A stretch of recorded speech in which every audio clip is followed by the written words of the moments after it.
Alô, amigos! Vamos fazer uma questão sobre pressão máxima de vapor?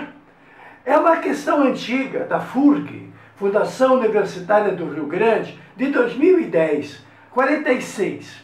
O cloreto de sódio, conhecido popularmente como sal de cozinha, é um dos componentes da água do mar, do soro fisiológico e de certa bebida isotônica, onde a concentração média de cloreto de sódio encontrada nas três soluções é, respectivamente, 3 gramas por litro, 0,9 gramas por litro e 0,12 gramas por litro. Claramente, a água do mar é mais concentrada e o soro está de concentração intermediária e a bebida isotônica de baixa concentração de sal. Considerando apenas o teor de cloreto de sódio, sim, porque tem outros sais também.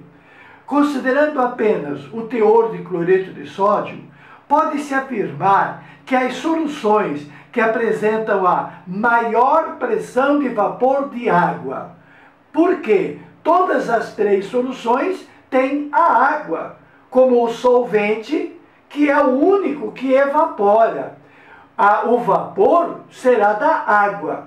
O soluto não volatiliza. O soluto, ao volatilizar toda a água, o soluto cristaliza. Então, pode-se afirmar que as soluções que apresentam maior pressão de vapor de água, a evaporação será maior, aonde? Em 25 graus. E o maior ponto de ebulição são, respectivamente, soro e água do mar e soro, bebida e soro, água do mar e bebida, ou bebida isotônica e água do mar. É uma boa questão para a lousa. Oi, pessoal! Pressão máxima de vapor afeta a nossa vida. O que vem a ser PMV, pressão máxima de vapor. O que significa? Vejamos nesse pequeno esquema. Eu tenho aqui, nesse compartimento, eu tenho água, 1 litro de água no seu estado líquido.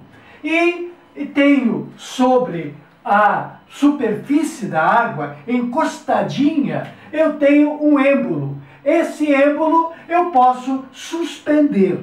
Se eu subir esse êmbolo, se eu suspender o êmbolo até aqui em cima, eu vou provocar um espaço vazio entre o êmbolo e a água, que evapora.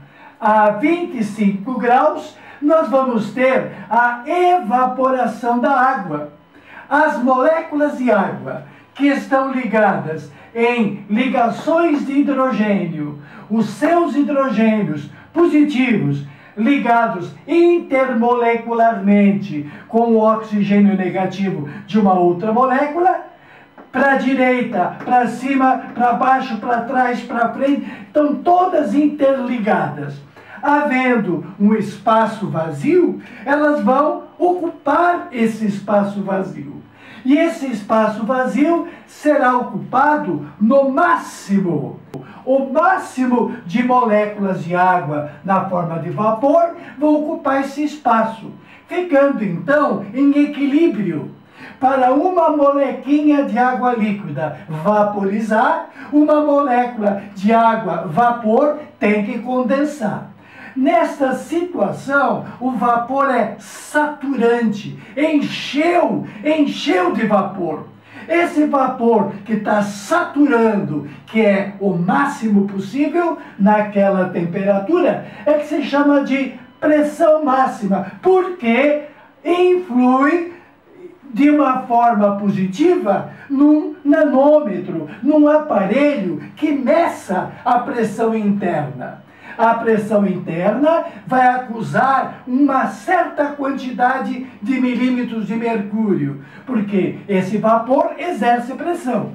Semelhantemente ao calibrar o pneu de um automóvel, a pressão interna é registrada no aparelho.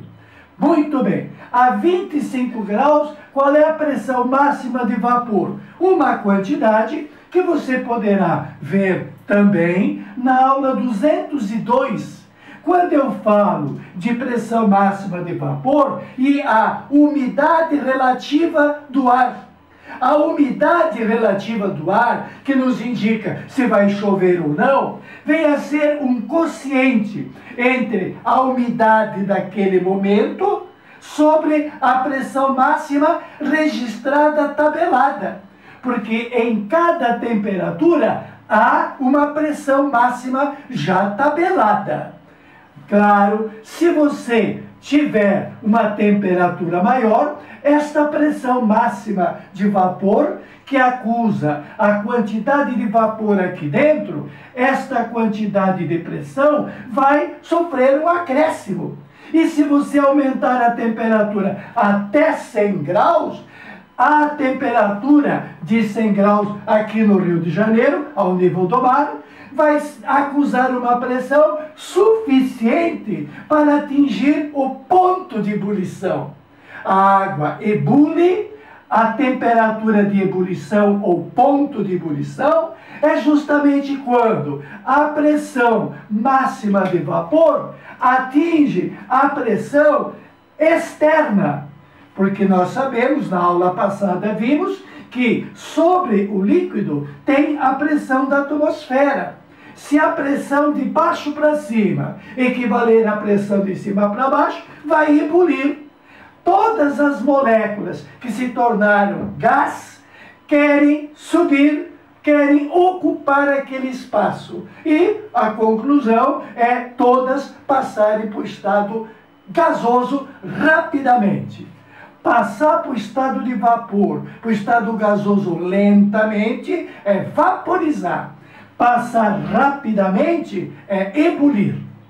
Bom, mas a questão aí da Fundação Universitária do Rio Grande nos traz um detalhe.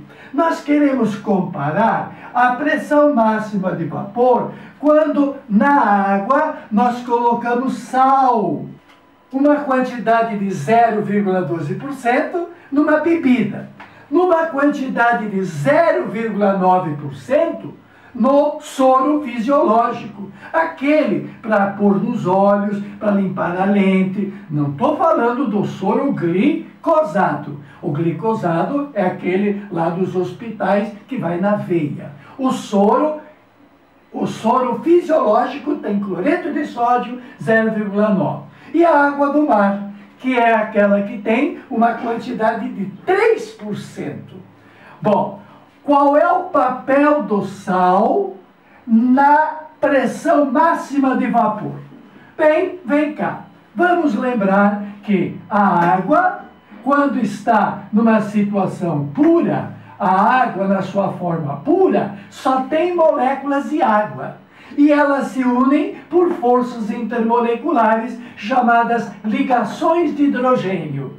Porque na ponta desta ponte nós temos H e ele está ligado na molécula a um elemento bem eletronegativo, que é o oxigênio no caso.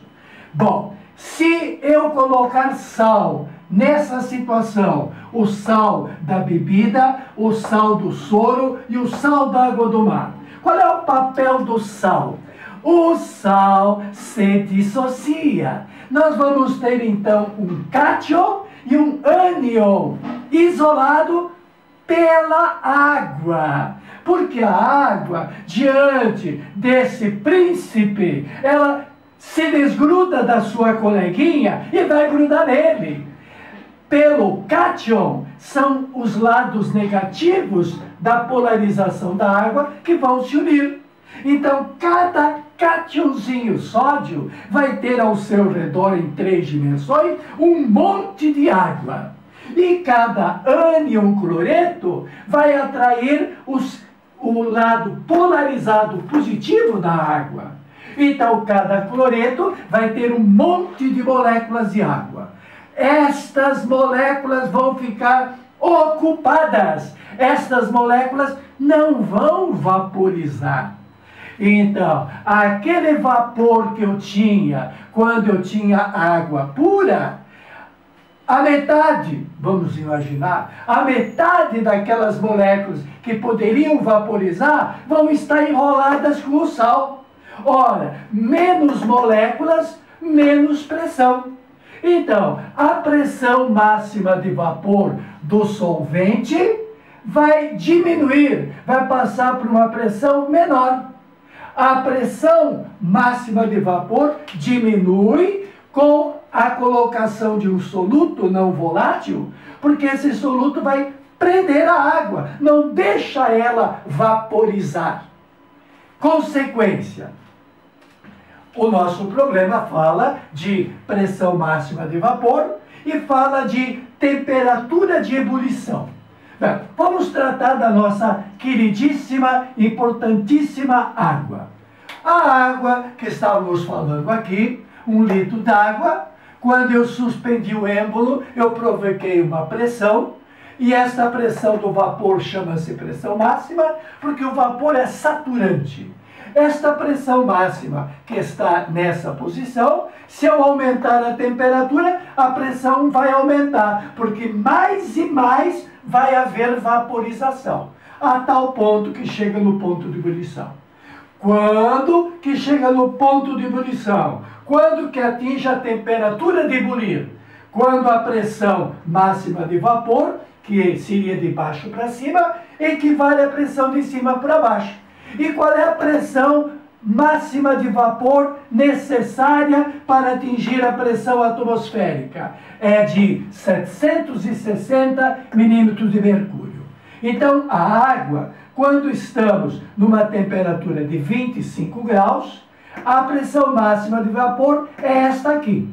Agora, aumentando a temperatura, vai aumentando a pressão. A ponto de, quando chegar a 100 graus, o que acontece a 100 graus? A quantidade de pressão que eu vou ter registrada no aparelho é equivalente à pressão da atmosfera. Então, o ponto de ebulição é aquela temperatura em que a pressão máxima de vapor equivale à pressão atmosférica. No Rio de Janeiro, ao nível do mar, qual é a necessária pressão máxima de vapor? 760. Então, quando atinge 100 graus, há uma natural ebulição da água. Bom, sabemos que cada substância pura tem o seu ponto de ebulição. O éter, por exemplo, extremamente volátil, ele volatiliza, ele produz muito vapor. Então a pressão máxima de vapor do éter já começa lá no alto. E quando chega a 36 graus, o éter vai ter a sua pressão máxima de vapor equivalente à pressão da atmosfera. Então esse aqui é o ponto de ebulição do éter. O álcool também é muito volátil, menos do que o éter, mas mais volátil do que a água. A 78,3 o álcool evapora e ebule. Admitindo uma pressão intermediária, uma pressão máxima de vapor de 400 milímetros de mercúrio. Vamos admitir que esta é a pressão máxima de 400 milímetros de mercúrio, que foi atingida a uma temperatura, vamos admitir, nesse caso, seria em torno de 40 graus. A 40 graus, a água tem uma pressão de vapor de 400. O soro fisiológico e a água do mar e a bebida isotônica. A bebida isotônica que recebeu sal, a sua pressão máxima de vapor na mesma temperatura é menor. É este valor.